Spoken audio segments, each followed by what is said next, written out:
नमस्कार, मैं Manish Sharma AGB news में आपका स्वागत करता हूं। जैसा कि आप जानते हैं कि हम समाज को उत्थान के लिए, समाज की जागरूकता के लिए अलग अलग प्रयास कर रहे हैं, अलग अलग फील्ड की प्रतिभाओं से लोगों को रूबरू करा रहे हैं। इसी कड़ी में आज हमारी मुलाकात हुई है डॉक्टर अनीता गौतम जी से। अनीता जी मनोचिकित्सक हैं। अनीता जी, एजीबी न्यूज़ में आपका बहुत बहुत स्वागत है। नमस्ते, नमस्कार। जैसा कि आपको पता है कि अभी का दौर बहुत सही नहीं कह सकते, कोरोना पीरियड चल रहा है। इस पीरियड में माता पिता ऐसा क्या करें जो अपने बच्चों को सुरक्षित रखें?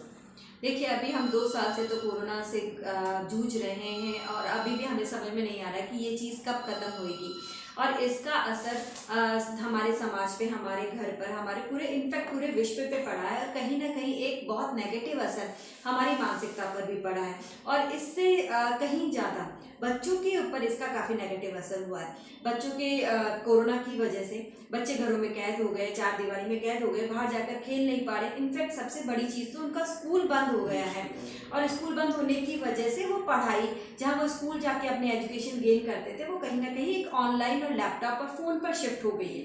तो उसकी वजह से एक ये पॉजिटिव पॉइंट तो है कि उनकी पढ़ाई ख़त्म नहीं हुई है, बंद नहीं हुई है, पर नेगेटिव असर है कि फ़ोन पर या ऑनलाइन उनका काफ़ी ज़्यादा एक्सपोजर हुआ है।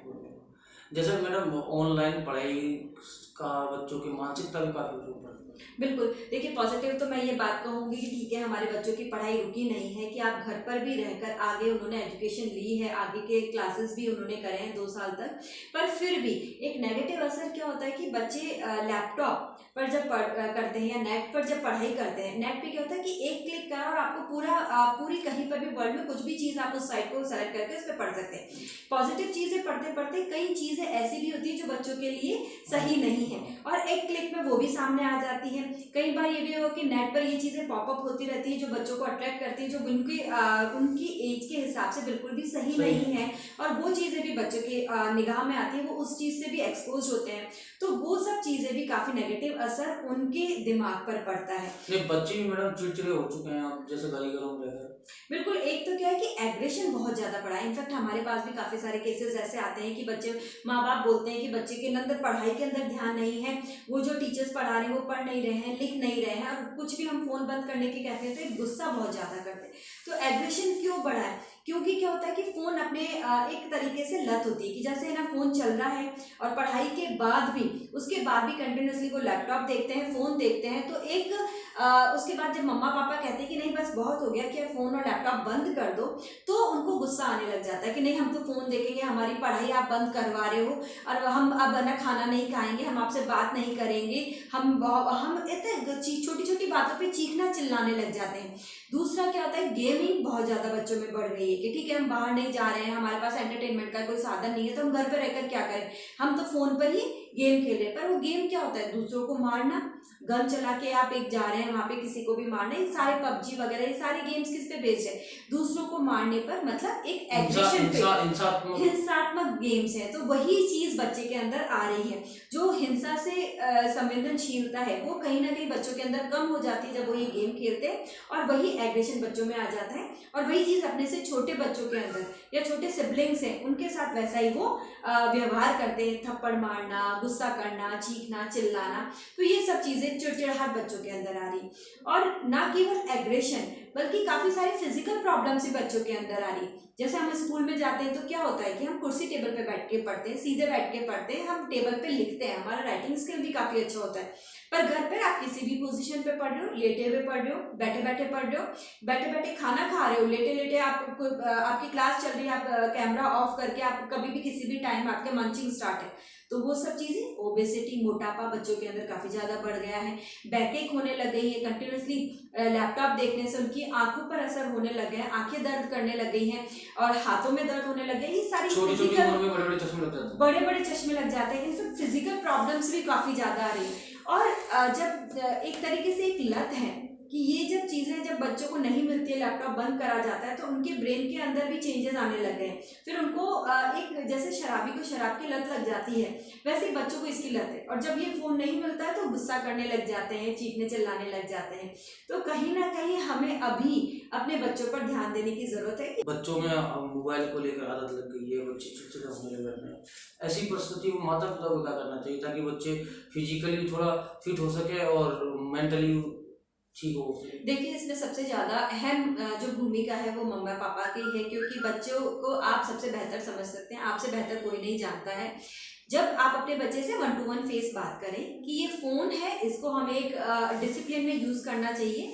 जब आपकी क्लासेस हो रही हो ठीक है, पर क्लासेस के बीच में जो ब्रेक बनता है उसके अंदर आप अपने लैपटॉप को, फ़ोन को स्विच ऑफ करें, घर का एक चक्कर काट कर आए, पानी पीकर आ जाए, या फिर मम्मा दादा वगैरह किसी से आप हेलो हाय करके आ जाए। 5 मिनट का ब्रेक है, उसमें आपकी आंखों को रेस्ट मिलता है, फिर आप कंटिन्यू कर सकते हैं। जब आपका क्लास स्कूल टाइम खत्म हो जाए उसके बाद आप पेपर पेन बुक्स कॉपीज उससे ही पढ़ाई करें, क्योंकि जब आप बुक में पढ़ते हो उसकी इमेज आपके दिमाग में लंबे समय तक रहती है। बुक्स में जब आप अंडरलाइन करते हो वो आपको लंबे समय तक याद रहता है। डायग्राम बना के याद करना एक अच्छा तरीका है, रे चार्ट बनाकर याद करना वो एक अच्छा तरीका है, क्योंकि जितना आप एक्टिव लर्निंग करते हो आपका दिमाग उसको लंबे समय तक याद रखता है। और जबकि हम फोन में क्या है, सिर्फ देख रहे हैं, तो that is a passive learning. उसके बजाय आप एक्टिव लर्निंग करें, वो ज़्यादा सही है। कोशिश करें कि फ़ोन के बजाय, क्या होता है कि मम्मा पापा ऐसे बेबी सिटर यूज़ करते हैं कि हमारे पास टाइम नहीं तो ठीक है आप फ़ोन के साथ रहो, तो वो चीज़ आप ना करें। अब कोशिश करें कि जब आपका बच्चा आप पढ़ रहा है तो आप उसके पास बैठकर आप भी कुछ बुक्स पढ़ सकते हैं या कोई आर्ट एंड क्राफ्ट कर सकते हैं। तो और क्या होता है कि फादर्स भी बोलते हैं कि नहीं, इट्स केवल मम्मी की रिस्पॉन्सिबिलिटी है बच्चों को, ये चीज़ गलत है। बच्चा आपको देखकर भी उतना ही सीख रहा है जितना अपनी मदर को देखकर सीख रहा है। कई पेरेंट्स फादर्स होते हैं कि घर पर आते ही कि ठीक है मैं तो घर पे सुबह से काम कर रहा हूँ, अब मैं अपना फ़ोन देखूंगा, इट्स हमारे मी टाइम, तो वो चीज़ भी बच्चा लर्न करता है। तो ऐसा न हो, आप बच्चे के साथ उतना ही टाइम स्पेंड करें।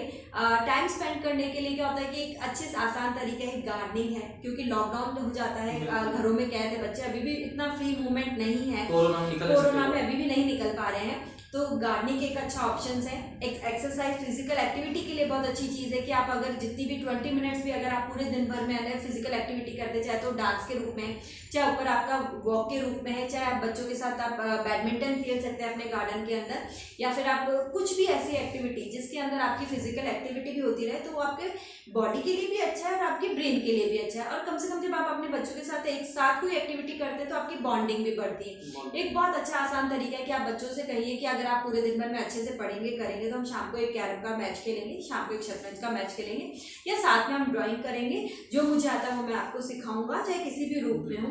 तो बच्चों को एक अट्रैक्शन रहता है कि नहीं मम्मा पापा हमारे साथ टाइम स्पेंड करेंगे, तो दिस इज ऑल्सो एक गुड कि आप अपने बच्चों के साथ टाइम स्पेंड करें। आर्ट एंड क्राफ्ट क्रिएटिविटी हमारे दिमाग को बढ़ाती है। जब ये चीज़ होती है एक्टिव लर्निंग, हमने ड्राइंग के अंदर कुछ बनाया है, हमने क्राफ्ट से कुछ बनाया है, पेपर मैशी से कुछ बनाया है, तो वो हमारे दिमाग को सोचने के लिए, जितना ज़्यादा हम अपने दिमाग को यूज़ करते हैं उतना हमारा लर्निंग और हमारे याददाश्त, हमारा कंसंट्रेशन मेमोरी उतनी स्ट्रांग होती है। तो वो चीज़ आप अपने बच्चे के अंदर कल्टीवेट करें। क्या होता है कि बच्चों के अंदर ये चीज़ आ रही है कि हम किस तरीके से दिख रहे हैं, वैसे फोटो, स्पेशली टीनेजर्स वो फोटो अपलोड करते हैं, सेल्फीज अपलोड करते हैं, क्योंकि वो यही देखते हैं कि सेल्फी अपलोड करी है जिसमें है वो एक बाहरी सुंदरता, उसके ऊपर ज़्यादा जा रहे हैं। इससे बच्चा बच्चों को ये मोटिवेट करें कि आपने जो क्राफ्ट बनाया है उसको अपलोड करें, कि ये चीज़ आपने क्रिएट करी है, चाहे तो वो कुकिंग की हो, चाहे वो आपकी गार्डनिंग की हो, चाहे आर्ट एंड क्राफ्ट की हो, चाहे आपकी ड्राइंग की हो, अंदर की सुंदरता, ये चीज़ आप अपने बच्चों को मोटिवेट करेंगे तो कहीं ना कहीं जो उनके गुण हैं वो भी निखर के आएंगे, और उनको ये लगेगा कि नहीं, फिजिकल अपीयरेंस इतना ज़्यादा ज़रूरी नहीं है, कि हमारा जो हमारी गुण है, जो हमारी एबिलिटी है, वो चीज़ ज़्यादा इम्पोर्टेंट है। जी मैम, जैसे कि एक समय था कि गांव में बच्चे पूरे गांव में खेलते थे, घूमते थे, लेकिन वर्तमान समय ऐसा आ गया है कि अब कितना भी खास, कितना भी करीबी हो, हम उन पर विश्वास नहीं कर सकते छोटे बच्चों को लेकर। इस पर क्या? देखिए, चाइल्ड सेक्सुअल अब्यूज़ की घटनाएं काफ़ी ज़्यादा बढ़ गई। इनफैक्ट कोरोना के समय इसका अगर हम आंकड़ों को देखें तो काफ़ी ज़्यादा इसके अंदर उछाल आया है, और जो काफ़ी ज़्यादा दुखद है। बाकी बात काफ़ी सैडनिंग है कि इस तरीके से हमारा समाज कहाँ जा रहा है, कि छोटे छोटे बच्चे भी अपने घरों के अंदर सेफ नहीं हैं, अपने गाँव में, अपने मोहल्ले में, अपनी कॉलोनी के अंदर भी सेफ नहीं है। किस पर विश्वास करें, किस पर नहीं करें, क्योंकि अगर हम आंकड़ों की बात करें तो 80 से 90% केसेस के अंदर जो बच्चों के साथ ऐसे घटनाएं कर रहे हैं वो बच्चों के जानकार होते हैं, जिनके ऊपर बच्चों को पूर्णतः विश्वास होता है, बच्चों के माँ बाप को पूर्णतः विश्वास होता है। तो बच्चे उनके बहलावे में, उनके उसमें बहकावे में आसानी से आ जाते हैं, और वो क्या करते हैं कि ये एक हम गेम खेल रहे हैं और इस इसके बारे में आप अपने मम्मा पापा से मत कहना, नहीं तो आपको डांट पड़ेगी। नहीं तो बच्चे है ना मेरे साथ खेलने नहीं देंगे, वो टॉफी का लालच देते हैं या जो चीज़ उनको पसंद है उसका लालच देकर बच्चों के साथ इस तरीके से घटनाएं करते हैं। तो इसमें भी माँ बाप का रोल बहुत ज़रूरी है कि आप अपने बच्चों से बात करें, चाहे वो लड़की है चाहे लड़का है, आप उनको इस चीज़ के बारे में पूरा बताएं कि क्या गुड टच है क्या बैड टच है। उनको बताएं कि ये आपके प्राइवेट पार्ट्स हैं, यहाँ पे आपके अलावा या आपकी मदर आपको मिलाती है, उसके अलावा कोई आपको टच नहीं कर सकता। अगर कोई आपको टच करता है, कोई आपको जोर से भींचता है या कोई आपको किस करने की कोशिश करता है या आपके प्राइवेट पार्ट्स पर हाथ लगाता है, तो आपको उस समय जोर से चीखना है, वहाँ पर उसको एक्सेप्ट नहीं करना है, रोकना है, उसको चीखना है, चिल्लाना है। बच्चा एक्चुअली इतना कमजोर हो जाता है कि वो रोकने का तो उसको समझता है, पर अगर चीखना चिल्लाना तो बच्चे के हाथ में, उस समय अगर वो जोर से आवाज करेगा तो सामने वाला एकदम से डर जाएगा। तो ये चीज़ें आप अपने बच्चे के साथ बैठकर बात करें, उनको समझाएं। और क्या होता है कि ये जो लोग होते हैं हमारे समाज में से ही होते हैं, तो हम भी कैसे विश्वास करें किसी पर कि ये, या हमें कैसे पता चलेगा कि हमारे बच्चों के साथ ऐसी घटनाएं हो रही है। क्या होता है कि बच्चों को समझ नहीं आता है कि क्या बुरा हुआ है, पर ये चीज़ पता है कि बच्चों को उनके साथ गलत हुआ है, तो वही चीज़ बच्चे चुपचाप रहने लग जाते हैं। जिनके साथ वो पहले जाते थे अब कतराने लग जाते हैं कि नहीं स्कूल जाने का टाइम हुआ तो बहाने करने लग जाते, मेरे पेट में दर्द हो रहा है, या मैं इस अमुक अंकल के साथ नहीं जाऊंगी, या मैं इस ड्राइवर के साथ नहीं जाऊंगी, या इन आया के साथ मुझे मत छोड़ो, या किसी के साथ मेरे को मत छोड़ो। तो इसमें मम्मा पापा सोचते हैं कि बच्चा बहाना कर रहा है, उसको स्कूल नहीं जाना है या पढ़ाई करने का उसका मन नहीं है, तो हम बच्चे को और ज़्यादा डांट देते हैं। तो फिर बच्चा जो शुरू में बोलता है वो धीरे धीरे और कटने लग जाता है और चुप हो जाता है। अगर आपको अपने बच्चे के व्यवहार में ऐसा परिवर्तन दिखाई दे रहा है तो भी आप चेत जाइए।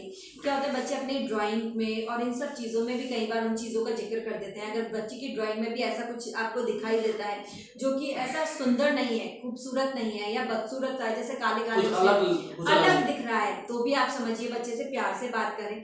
या बच्चे क्या होता है जो उनके साथ हुआ है वो वैसे ही रोल अपने छोटे बच्चों के साथ या अपने से छोटे भाई बहनों के साथ प्ले करते हैं। जैसे उनके साथ कोई डार्लिंग या किस जैसा वर्ड यूज करते हैं, वही चीज वो अपने से छोटे भाई बहनों के साथ यूज करते हैं। अगर आपका बच्चा इस तरीके से बातें कर रहे हैं तो भी आपको जानना चाहिए कि आपके बच्चे के साथ कुछ गलत तो नहीं हो रहा है।